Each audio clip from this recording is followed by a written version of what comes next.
جاری تھا.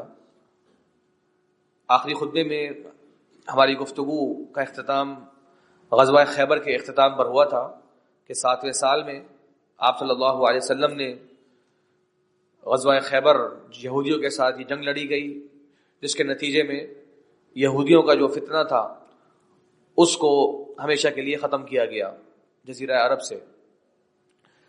اس کے بعد 8واں سال آپ صلی اللہ علیہ وسلم کی ہجرت کا، یا اس سے پہلے 7ویں سال میں ہی ایک اور اہم واقعہ، وہ آپ صلی اللہ علیہ وسلم کا دوبارہ سے مکہ جانا اور اس بار 3 دن وہاں روک کر عمرہ کرنا ہے. تو اگر آپ حضرات کے ذہن میں ہو تو ہم نے ذکر کیا تھا کہ صلح حدیبیہ میں جو 4 نقطوں پر اتفاق ہوا تھا قریش کے ساتھ، اس میں یہ بات شامل تھی کہ آئندہ سال مسلمان آئیں گے اور 3 دن کے لیے یہاں پر رہ سکتے ہیں اور عمرہ کریں گے. تو آپ صلی اللہ علیہ وسلم 7ویں سال ذوالقعدہ کے مہینے میں مکہ مکرمہ جاتے ہیں اور 3 دن وہاں پر اپنے ساتھیوں کے ساتھ رکتے ہیں اور امن و امان کے ساتھ عمرہ کر کے واپس مکہ سے آ جاتے ہیں. اس سفر میں آپ صلی اللہ علیہ وسلم نے خالد بن ولید رضی اللہ عنہ کے بارے میں بھی سوال کیا، اور ان کے بھائی جو کہ آپ صلی اللہ علیہ وسلم کے ساتھی بن چکے تھے، صحابہ کرام میں سے تھے، ولید بن ولید، ان سے دریافت کیا کہ ذرا اپنے بھائی کے بارے میں پوچھو. تو معلوم ہوا کہ خالد ولید ان دنوں مکہ میں نہیں تھے. تو ولید بن ولید نے جو ہے وہ ایک خط لکھا اپنے بھائی خالد بن ولید کے نام اور کہا کہ تم جیسا سمجھدار انسان جس کو اللہ نے اتنی عقل دی ہے وہ اب تک اسلام کے معاملے میں تردد میں رہے گا، میں اس کی توقع نہیں کرتا تھا. اور اللہ کے نبی صلی اللہ علیہ وسلم نے مجھ سے تمہارے بارے میں پوچھا اور یہ کہا کہ کیا خالد جیسا شخص بھی اس کے بارے میں یہ توقع ہے کہ وہ اسلام کو نہیں پہچانتا؟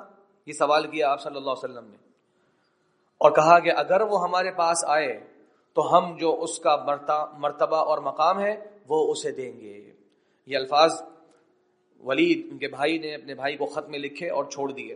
حضرت خالد بن ولید رضی اللہ عنہ جب واپس آتے ہیں تو اپنے بھائی کا خط پاتے ہیں اور اس میں نبی کریم صلی اللہ علیہ وسلم کے یہ 2 جملے جو آپ سمجھ سکتے ہیں انتہائی پرتاثیر جملے، کہ خالد جیسا شخص بھی اسلام کو نہیں پہچانتا اور اگر ہمارے پاس آئے گا تو جو ان کا مقام مرتبہ قریش کے اندر ہے ہم بھی اسی انداز سے ان کا اکرام کریں گے. یہ 2 جملے ان کے دل کی گہرائی تک پہنچتے ہیں اور پہلی مرتبہ اسلام کی خواہش ان کے دل میں آتی ہے اور پھر اس کے کچھ مہینوں بعد وہ اسلام بھی قبول کر لیتے ہیں اور مکہ مکرمہ سے روانہ ہو کر مدینہ منورہ آ جاتے ہیں. بہرحال وہ مکہ سے باہر جا چکے تھے کافی عرصے تک، تو شاید وہ صلح حدیبیہ کے جو اتفاقات تھے اس کی انہوں نے پابندی نہیں کری، مکہ والوں سے نکل کر جا چکے تھے، کچھ عرصہ باہر رہے، اس لیے پھر وہاں سے وہ مدینہ منورہ آ گئے تھے. اب 8واں سال میں بہت سے واقعات ہیں، لیکن اس وقت جس 2 واقعات کی طرف اشارہ کرنا مقصود ہے وہ ہے، ایک ہے جنگ مؤتہ. مؤتہ یہ اردن کے قریب ایک جگہ کا نام ہے جہاں پر غساسنہ بڑا قبیلہ، عرب قبیلہ، اس سے مسلمانوں کی جنگ ہوئی. واقعہ کچھ یوں ہے کہ اللہ کے نبی صلی اللہ علیہ وسلم نے جب صلح حدیبیہ ہو گئی اور جنگ بندی کا معاہدہ ہو گیا تو اس کا بھرپور فائدہ اٹھاتے ہوئے اسلام کا پیغام جگہ جگہ پھیلانا شروع کر دیا، اور جن تک اسلام کا پیغام بھجوایا گیا ان میں بصرہ، ایک ہے بصرہ جو کہ عراق کا شہر ہے، اور بصرہ یہ اردن کا شہر ہے، وہاں کے بادشاہ کی طرف بھی اللہ کے نبی صلی اللہ علیہ وسلم نے اسلام کا پیغام بھجوایا اور اپنے صحابی حضرت حارث بن عمیر الازدی ان کو روانہ کیا کہ جا کر انہیں اسلام کا پیغام دے کر آؤ. اب راستے سے گزر ہوا ایک علاقے سے جہاں پر شرحبیل الغسانی اس کا گورنر تھا، اس کے انڈر وہ ایریا آتا تھا. اس نے دیکھا کہ مسلمانوں کا پیغام لے جانے والا شخص یہاں سے گزر رہا ہے، اس نے بلایا اور حضرت حارث رضی اللہ عنہ کو شہید کر دیا. اس زمانے میں بھی اور اسلام کی تعلیمات میں بھی جو سفیر ہوتا ہے، جو پیغام لے کر آتا ہے، چاہے وہ دشمن کا کیوں نہ ہو، اسے قتل نہیں کیا جاتا. آپ صلی اللہ علیہ وسلم کے پاس مسیلمہ کذاب کا پیغام رسا جب آتا ہے تو وہ پیغام لے کر آیا کہ لکھا ہوا ہے کہ مسیلمہ کذاب کہہ رہا ہے کہ من رسول اللہ الی رسول اللہ، میں بھی اللہ کا رسول ہوں، آپ بھی کہتے ہیں آپ اللہ کے رسول ہیں. اور آپ صلی اللہ علیہ وسلم نے اس کو بھی نقصان اس موقع پر نہیں پہنچایا کیونکہ وہ سفیر ہے، وہ پیغام لے کر آیا. تو جب پیارے نبی صلی اللہ علیہ وسلم کو یہ خبر پہنچی، آپ کو سخت غم اور غصہ ہوا کہ کیسے ہمارے صحابی کو جو پیغام لے کے جا رہا تھا اسے شہید کیا گیا. تو آپ صلی اللہ علیہ وسلم نے ایک لشکر کو تیار کرنے کا حکم دیا جسے ہم جنگ مؤتہ کہتے ہیں. یہاں ایک اور توجہ طلب بات یہ ہے کہ آپ صلی اللہ علیہ وسلم اس مارکے میں شریک نہیں ہوئے تو اصولی طور پہ اسے سریت و مؤتہ کہنا چاہیے، جسے ذکر ہوا تھا ایک مرتبہ فرق غزوہ اور سریہ میں، لیکن کچھ کتابوں میں اسے غزوہ مؤتہ لکھا گیا ہے، کچھ میں سریہ مؤتہ لکھا گیا ہے۔ جنہوں نے غزوہ لکھا وجہ اس کی یہ بیان کری کہ آپ صلی اللہ علیہ وسلم نے اس مارکے کی تمام تر تفصیلات اہل ایمان کو مدینہ منورہ میں بیان فرمائی، گویا کہ آپ اس مارکے کے اندر موجود ہیں۔ اس انداز سے آپ کی اس مارکے کے لوگوں کے ساتھ شرکت رہی۔ بہرحال اس مارکے کے اندر اللہ کے نبی صلی اللہ علیہ وسلم نے اپنے محبوب ترین صحابی زید بن حارثہ مولا رسول اللہ صلی اللہ علیہ وسلم انہیں امیر مقرر کیا، اور مارکا چونکہ بہت سخت تھا اور بہت دور تھا، مدینہ سے 1000 کلومیٹر کا تقریباً یہ فاصلہ ہے، تو آپ نے کہا کہ اگر یہ شہید ہو جائے تو ان کے بعد جعفر بن ابی طالب، جو کہ ابھی قریب میں ہی غزوہ خیبر کے موقع پر 13 سال بعد آئے تھے، لیکن اسلام کا مارکا ہے، اسلام کی نصرت کا موقع ہے اور عظیم لیڈر ہیں، تو انہیں بھی اس موقع پر آپ صلی اللہ علیہ وسلم نے دوسرا امیر مقرر کیا اور کہا کہ اگر وہ شہید ہو جائیں تو تیسرے عبداللہ بن رواحہ رضی اللہ عنہ، یہ 3 آپ صلی اللہ علیہ وسلم نے امراء مقرر کیے اور انہیں روانہ کیا۔ جب وہاں پہنچے تو مسلمان توقع نہیں کر رہے تھے کہ غساسنہ اتنی بڑی تعداد میں جمع ہوں گے، 1 لاکھ کا لشکر لے کر وہ آئے، اور ساتھ میں ان کے رومی جو اس علاقے کے رہنے والے لوگ تھے جن کی وہ سلطنت تھی، وہ بھی ساتھ شامل ہو گئے کہ چلو مسلمانوں سے اس موقع پر نبٹ لیا جائے۔ 1 لاکھ وہ بھی آ گئے، تو ذرا غور کیجئے، 2 لاکھ کا انتہائی سامان سے لیس لشکر وہ مسلمانوں کی 3000 کی تعداد کے سامنے آ جاتا ہے۔ واقعہ بہت لمبا ہے، کس طرح سے ایمان والوں نے استقامت کا مظاہرہ کیا۔ عبداللہ بن رواحہ رضی اللہ عنہ کا خطبہ اس موقع بڑا مشہور ہے کہ جس میں انہوں نے کہا تھا کہ جس کی تمنا تم کرتے رہے ہو یعنی کہ شہادت، وہ سامنے تمہیں نظر آ رہی ہے۔ بہرحال مارکا ہوا، حضرت زید بن حارثہ رضی اللہ عنہ شہید ہوئے، اس کے بعد حضرت جعفر بن ابی طالب شہید ہوئے، اس کے بعد عبداللہ بن رواحہ رضی اللہ عنہ شہید ہوئے۔ آپ صلی اللہ علیہ وسلم کو اللہ تبارک و تعالیٰ نے مارکے کے مناظر مدینہ منورہ میں دکھائے۔ آپ منبر رسول صلی اللہ علیہ وسلم پر بیٹھے ہوئے اپنے صحابہ کرام کو بتا رہے ہیں جو کچھ وہاں موجود تھے کہ تمہارے ساتھیوں کے ساتھ یہ معاملہ ہوا، اور آپ صلی اللہ علیہ وسلم کے آنکھوں سے آنسو جاری ہیں ان صحابہ کرام کی شہادت کی خبر دے کر۔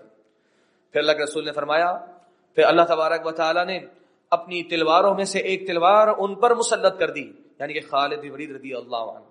یہاں ایک بات سوچئے اور غور کیجئے، ابھی کچھ ہی مہینے ہوئے، سفر کے مہینے میں یہ اسلام لے کر آتے ہیں، کچھ ہی مہینوں بعد یہ اسلام کا پہلا مارکا ہے، اور آپ صلی اللہ علیہ وسلم انہیں اللہ کی تلوار قرار دے رہے ہیں۔ یہاں سے ایک بڑی اہم بات سمجھانا مقصود ہے کہ یہ عرب کے معاشرے کے لوگ، ان میں ایمان کی کمی تھی، اور بے شمار خیر اور بھلائی اور بہادری اور جو اس وقت کی اچھی صفات ہوتی ہیں وہ ان میں موجود تھیں، تو گویا یہ ایمان کی کمی تھی۔ ایمان لے کر آئے، آپ صلی اللہ علیہ وسلم کی نظر میں بہترین قیادت کی چوائس بن گئے، اور ان کی تعریف اللہ کے رسول نے ایسے فرمائی کہ یہ اللہ کی ایک تلوار ہے۔ پہلا واقعہ بہت لمبا ہے اور ہم مختصر تذکرہ کرتے ہیں۔ تو اس کے بعد خالد بن ولید رضی اللہ عنہ نے تدبیر تبدیل کی اور لشکر کی صفیں آگے پیچھے کی، اور اس کے بعد ان کو بچا کر واپس لے آئے، کیونکہ اتنے بڑے لشکر کو ختم کرنا اس کے بس میں نہیں تھا۔ اور یہاں سے معلوم ہوا کہ بطور تدبیر ایمان والے اگر کسی وجہ سے جب لشکر کا مقابلہ کرنا ممکن نہ ہو اور پیچھے ہٹ جاتے ہیں امیر کے کہنے پر، تو اس کے اندر کوئی شرعی لحاظ سے کوئی قباحت نہیں۔ یہ جنگ کی اسٹریٹجی کی تبدیلی کرنے کے مختلف انداز ہوتے ہیں۔ بہرحال 8ویں سال کے اندر یہ بڑا واقعہ ہوا۔ اب آتے ہیں اس واقعے کی طرف جو کہ ایک اہم واقعہ ہے 8ویں سال میں، جو کہ فتح مکہ کا واقعہ۔ آپ صلی اللہ علیہ وسلم نے ایک قبیلے کے ساتھ معاہدہ کر لیا، بنو خزاعہ قبیلہ، اور قریش نے ان دنوں ایک قبیلے سے معاہدہ کیا، بنو بکر قبیلہ، جیسے کہ بات طے ہوئی تھی صلح حدیبیہ کے اندر، جو جس قبیلے سے چاہے اپنے آپ کو جوڑ لے۔ بنو بکر کا بنو خزاعہ کے ساتھ ایک پرانا جھگڑا تھا، تو بنو خزاعہ قبیلے کے لوگ کچھ عمرے کی طرف آ رہے تھے، تو بنو بکر نے کہا کہ بڑا اچھا موقع ہے، آج تو قریش بھی ہمارے ساتھ مل گئے ہیں، چلو اپنا پرانا حساب ان کے ساتھ چکاتے ہیں۔ قریش کے کچھ لوگوں نے کہا کہ بھائی ان پر حملہ کرو گے تو یہ معاہدے کی خلاف ورزی سمجھی جائے گی، صلح حدیبیہ کا مطلب ہے جنگ بندی، اور اگر حلیف سے جنگ کر لی جائے جو آپ کا الائے ہے تو سمجھا جاتا ہے کہ آپ نے اصل سے جنگ کر لی۔ بہرحال انہوں نے طاقت کے وہم کے اندر حملہ کر دیا اور خزاعہ قبیلے کے بہت سے لوگوں کو شہید کر دیا، اور اس کے بعد وہ کچھ بھاگ کر مکہ مکرمہ آئے اور مکہ مکرمہ کے اندر بھی ان کو شہید کر دیا گیا۔ یہاں تک کہ ایک صحابی رسول عمر الخزاعی رضی اللہ عنہ، عمر بن سالم الخزاعی، وہ کسی طرح سے بچا کر مدینہ منورہ پہنچ گئے. آپ صلی اللہ علیہ وسلم مسجد نبوی میں موجود ہے. مسجد نبوی کے دروازے پہ کھڑے ہو کے بہت ہی پرتاثیر اشعار پڑھتے ہیں اور اس پہ شکوہ کرتے ہیں کہ ہم تو مسلمانوں کے ساتھ تھے اور آج ہمارے ساتھ یہ ہوا، ہماری اتنی شہادتیں ہوئیں اور ہم پر حملہ کر دیا گیا. اللہ کے نبی صلی اللہ علیہ وسلم نے جب یہ بات سنی تو آپ نے فرمایا نصرت یا عمر، تمہاری مدد کی جائے گی اے عمر. اور اللہ کے نبی صلی اللہ علیہ وسلم نے صحابہ کرام کو حکم دے دیا کہ ایک لشکر کی تیاری کرو، اور کہاں جانا ہے اس وقت اطلاع نہیں دی. بہرحال کہیں سے خبر پہنچی اور آپ صلی اللہ علیہ وسلم کا یہ معاملہ معلوم ہو گیا. تو وہ مشہور واقعہ آپ نے سنا ہے حاطب بن ابی بلتعہ رضی اللہ عنہ کا، جنہوں نے جب یہ بات سنی تو سمجھ گئے کہ اب اللہ کے نبی صلی اللہ علیہ وسلم مکہ والوں سے انتقام ضرور لیں گے.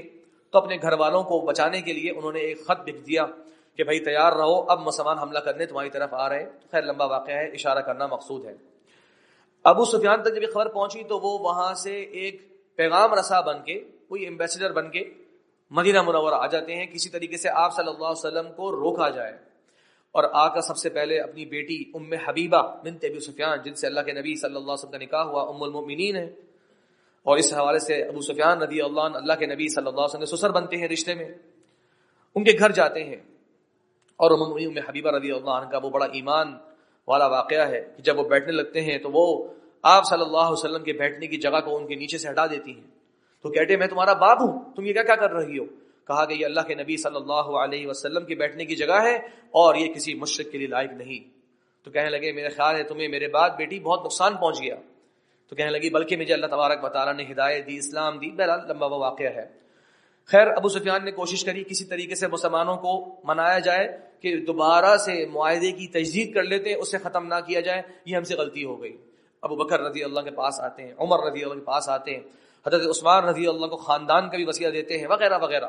حضرت علی کے پاس آتے ہیں، سب کے پاس کوشش کری، کسی نے آپ صلی اللہ علیہ وسلم سے سفارش کرنے سے انکار کر دیا. آپ صلی اللہ علیہ وسلم سے ہی گفتگو کری. اللہ کے رسول نے فرمایا کہ اب ہمیں ہر حال میں آگے بڑھنا ہے. تو بہرحال آپ صلی اللہ علیہ وسلم نے لشکر کو تیار فرمایا. اب غور کیجئے، اس بار 10,000 کی تعداد میں مسلمان ہیں. جنگ خندق جو اب سے 2 سال پہلے ہو رہی تھی یا 3 سال پہلے ہو رہی تھی، مسلمان ٹوٹل 3,000 تھے.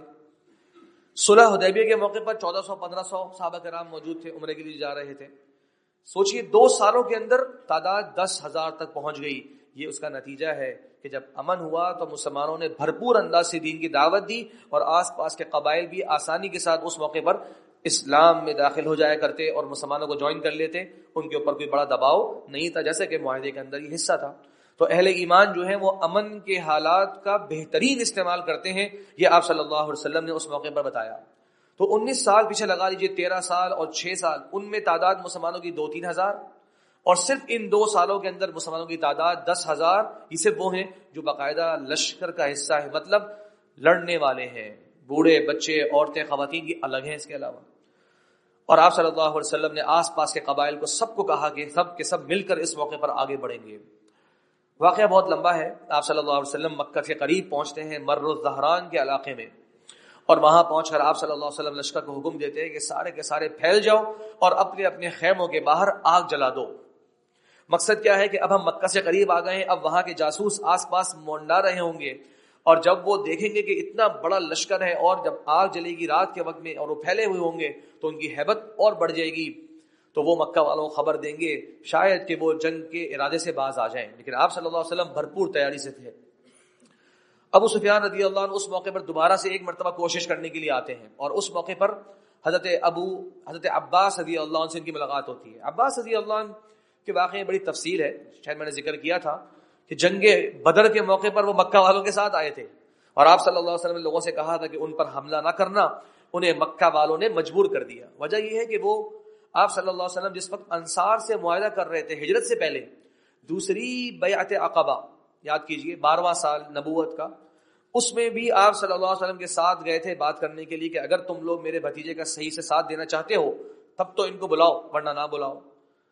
لیکن اس کے باوجود مکہ کے لوگوں کے دباؤ، اور کچھ احادیث میں اس طرح کی بات بھی ملتی ہے کہ آپ صلی اللہ علیہ وسلم کے کہنے پر ہی وہ مکہ میں رکے رہے. جب صلح حدیبیہ کی وائلیشن ہو گئی تو اس کے بعد پھر انہوں نے مدینہ کی طرف اپنے گھر والوں کے ساتھ سفر شروع کر دیا. راستے میں ملے تھے آپ صلی اللہ علیہ وسلم کو, آپ نے انہیں روک لیا اور گھر والوں کو مدینہ روانہ کر دیا تھا. بہرحال تو ابو سفیان جو ہے وہ رات کے وقت میں, اب جنگ کا ماحول ہے, اب وہ سفیر بن کے نہیں آ رہے, اس وقت جنگ کی صورتحال ہے, مسلمان سارے حملہ کرنے آ رہے اور یہ ان کا امیر ہے.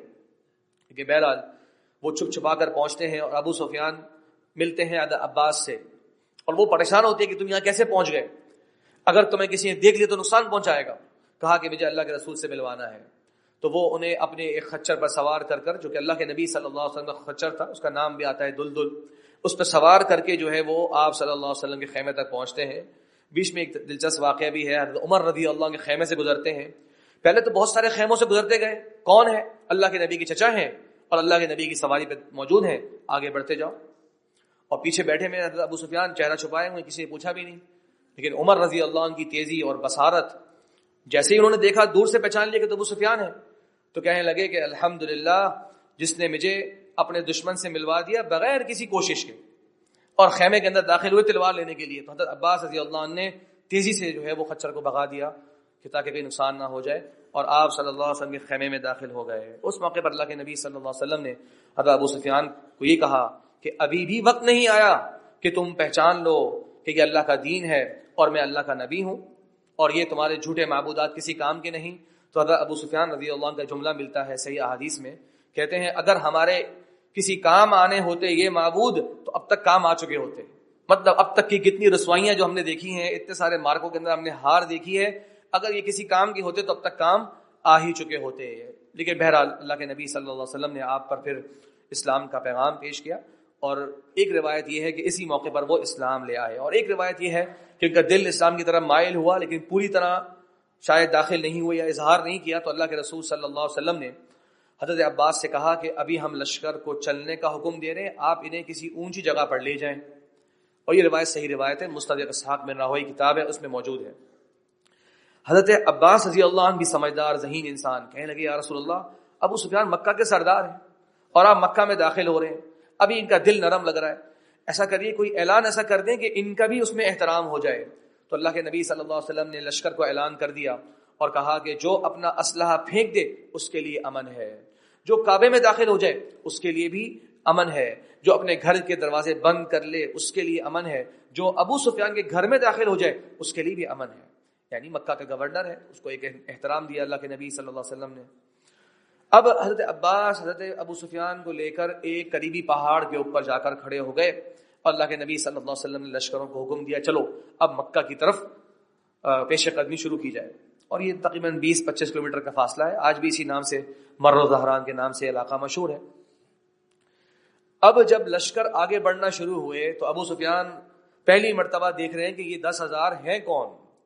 تو سب سے پہلے ایک لشکر آگے سے گزرا تو کہنے لگے عباس سے کہ یہ کون ہے, کہنے لگے یہ مزینہ ہے, بہت بڑا قبیلہ, 1,000 فائٹرز ان میں موجود ہیں, وہ آگے بڑھ رہے ہیں. ابو سفیان نے کہا ما علی ولی مزینہ, بھائی ہمارا مزینہ سے کون سا جھگڑا, یہ کس لیے مکہ کی طرف آ رہے ہیں. تھوڑی دیر وہ آگے بڑھے, ایک اور بڑا لشکر آگے بڑھتا ہے, تو وہ پوچھا یہ کون ہے, کہنے لگے یہ سلیم ہے, بنو سلیم. تو ابو سفیان نے کہا ما علی ولی بنو سلیم, ہمارا بنو سلیم سے کیا جھگڑا, یہ کہاں سے مطلب آ گئے. کہا یہ بھی داخل ہو چکے ہیں اسلام میں اور یہ بھی آج مسلمانوں کے ساتھ ہیں.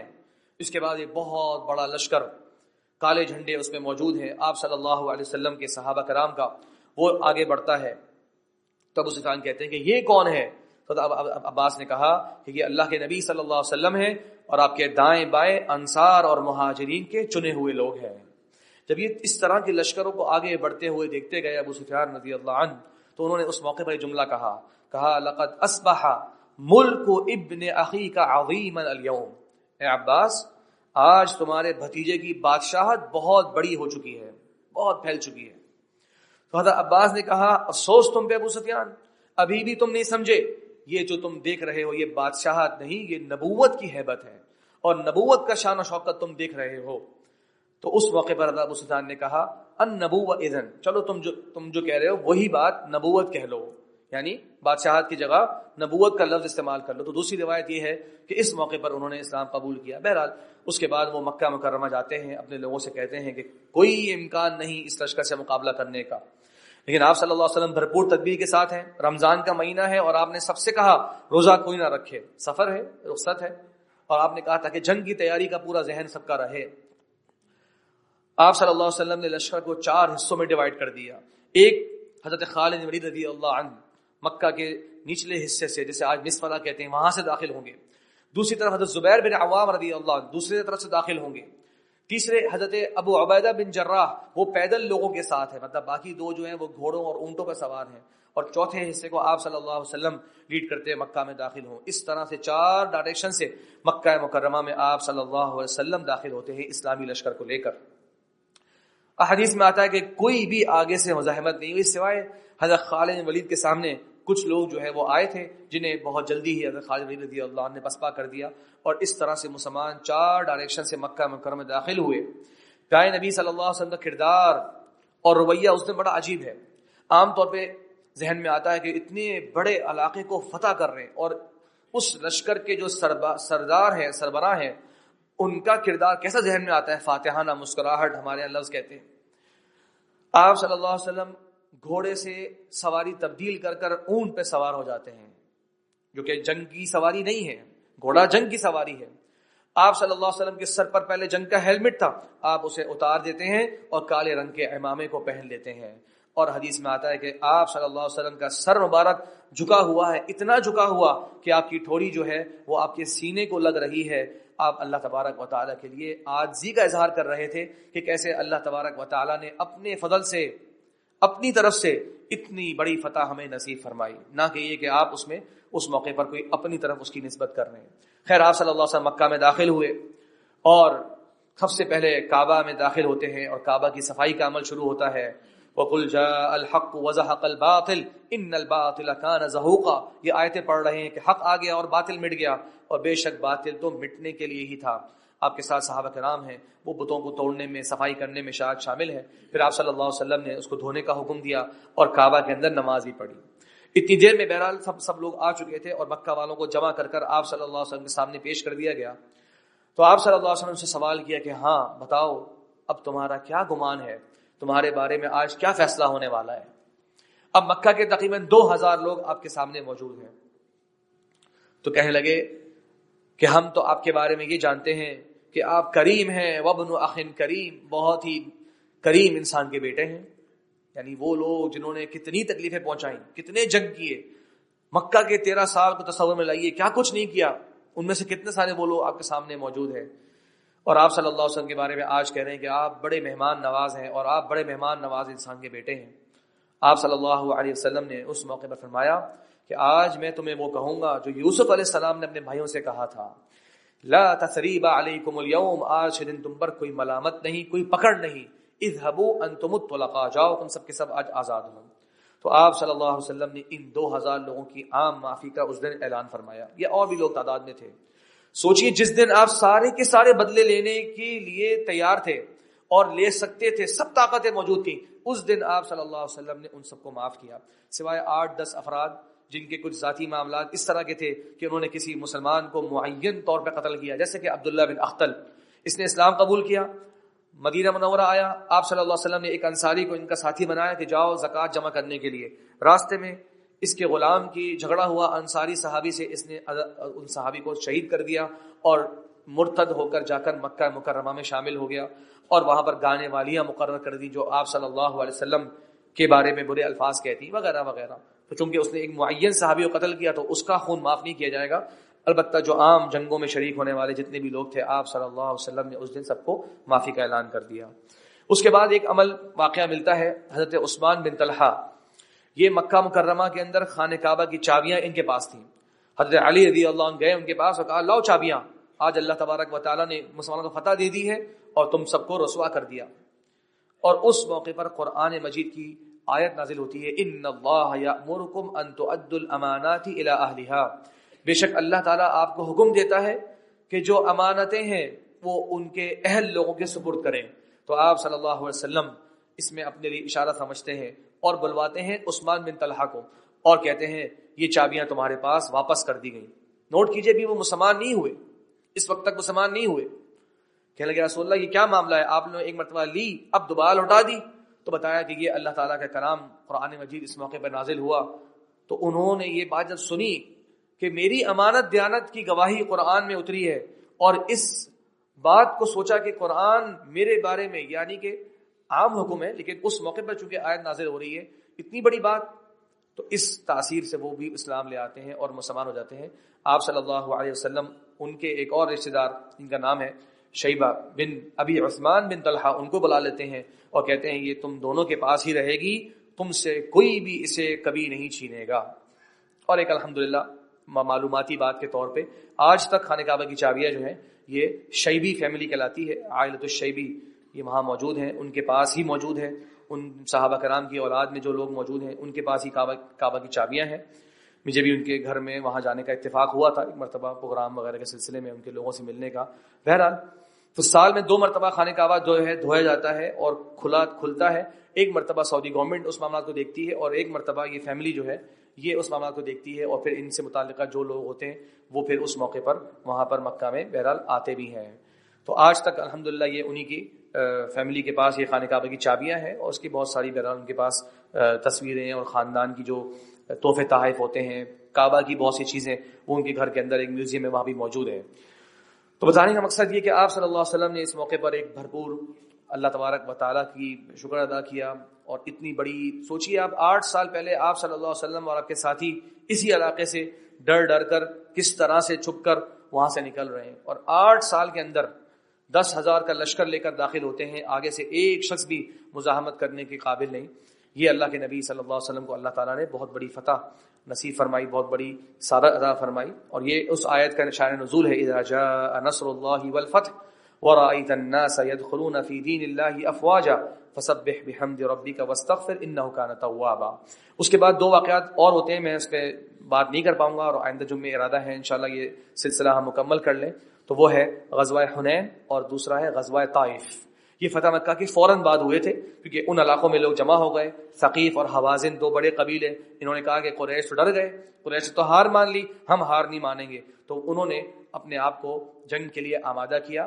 اور یاد رکھیے گا اس میں ان کے ساتھ لڑنے والوں میں 12,000 مسلمان شامل ہو گئے. مطلب جن 2,000 نے ابھی اسلام قبول کیا تھا، آپ صلی اللہ علیہ وسلم نے جو عام معافی کا اعلان کیا اس کی تاثیر سے 2,000 لوگوں نے اس دن اسلام قبول کیا. یہ بات بھی ذہن میں رکھیے گا، خالی معافی نہیں ہوئی، اس کی اتنی عمدہ تاثیر رہی ان لوگوں پر کہ اکثر نے اسلام قبول کر لیا تھا. تو یہ 12,000 پھر آگے حنین اور غزوہ طائف کے اندر موجود تھے. اس کی تفصیلات ہیں تو آئندہ خطبے میں انشاءاللہ جو موقع میسر ہوا اس پہ مکمل کریں گے. اللہ سے دعا